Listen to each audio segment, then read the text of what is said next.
एक गांव जिसका नाम धनबाद था, उसी गांव में एक छोटे से घर में सास बहू रहती थी।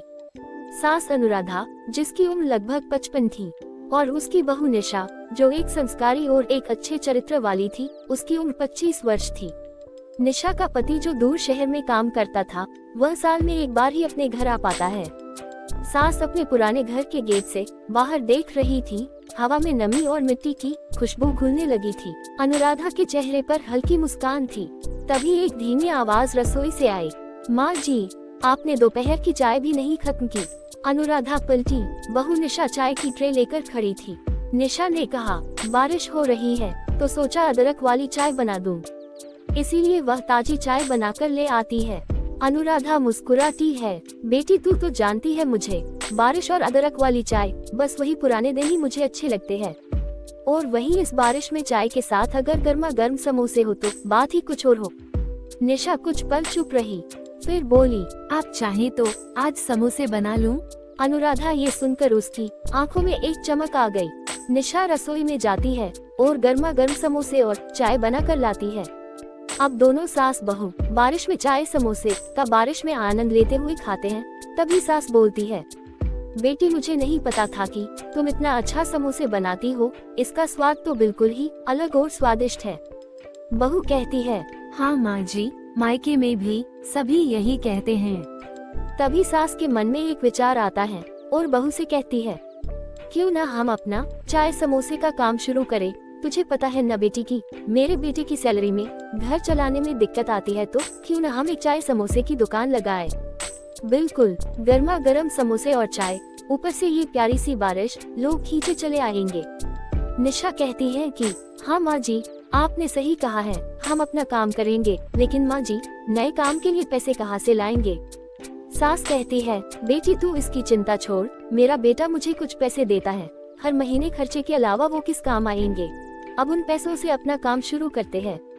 और गांव के एक छोटे हिस्से में एक जगह दुकान देखती है, वहीं पर दोनों अपना काम शुरू करने का फैसला करती हैं। अब सास कच्चे समोसे बनाती है और बहू उन समोसों को गरम तेल में तलने का काम करती। पहले घने में उसने 12-15 समोसे तल कर निकाले, हल्के सुनहरे रंग के, एकदम कुरकुरे, और समोसे के तलने की खुशबू तो दूर दूर तक जा रही थी। अब बारिश भी शुरू हो गई थी और सास बहू दोनों सोच रहे थे, अब इतनी बारिश में कौन ही समोसे लेने आएगा। लेकिन तभी सामने से एक ग्राहक आता है और कहता है, बहन जी, 2 समोसे और एक चाय देना।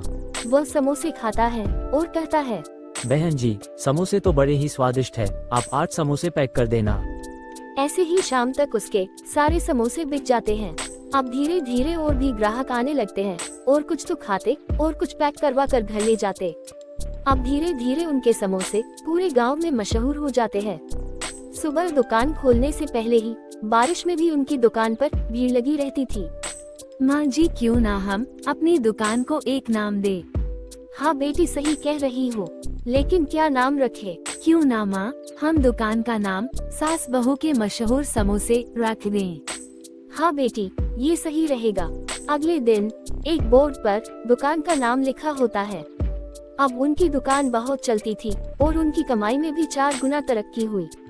अपनी कमाई से पैसे बचा बचा कर उन्होंने अपने पुराने घर को 2 मंजिला बना लिया था।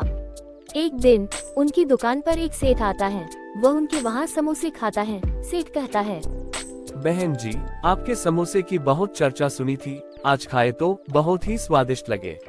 मेरी पास ही में एक फैक्ट्री है, तो क्या तुम मेरी फैक्ट्री में रोजाना मजदूरों के नाश्ते के लिए 200 समोसे और चाय दे सकते हो। सास बहू इतना बड़ा ऑर्डर और वो भी डेली के लिए सुनकर दोनों ही बहुत खुश हुए। सास कहती है, जी सेठ जी, जरूर हम सुबह सुबह आपकी फैक्ट्री में 200 समोसों का ऑर्डर पैक करके दे दिया करेंगे। सास बहू दोनों घर आती है और सास कहती है, बहू कल से हमें और भी ज्यादा मेहनत करनी पड़ेगी, ग्राहकों को देखना, सेठ का समोसे का ऑर्डर। हाँ माँ जी, जरूर करेंगे। अगले दिन बहू दुकान चलाती है और ग्राहकों को देखती है और सास फैक्ट्री में 200 समोसों का ऑर्डर देने जाती है। इस तरह गरीब सास बहू अपना छोटा सा काम डालती है और आज दूर दूर तक उनके समोसों की और इनकी मेहनत साहस की भी चर्चा होती है। दोस्तों, वीडियो पसंद आई हो तो वीडियो को लाइक, शेयर और हमारे चैनल को सब्सक्राइब जरूर करें। Thank you for watching it.